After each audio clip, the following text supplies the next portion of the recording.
What really happened on the 27th of February 1907? Come with me and let's find out. Ready, happy dog? It's raining. Let's go.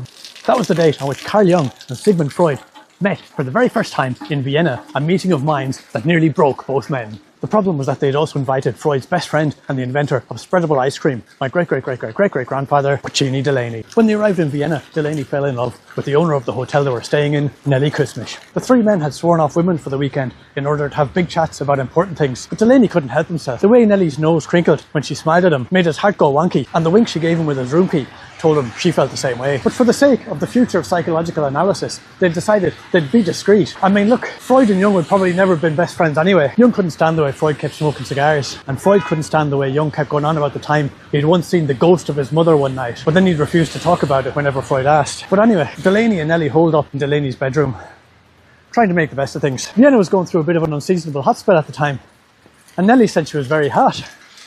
So as night fell, Delaney kindly offered to rub her an ice cream if she thought that it'd help cool her down. He brought loads of banana flavoured because he thought that's what the people in Austria would most like. And Nellie said, well, we'll see. And Delaney started rubbing. He got most of her done, well past the knees, when she said, what's that smell? He said banana flavoured, and she jumped up and ran out of the bedroom screaming because she was allergic. You enjoying the weather, Menchie? Menchie?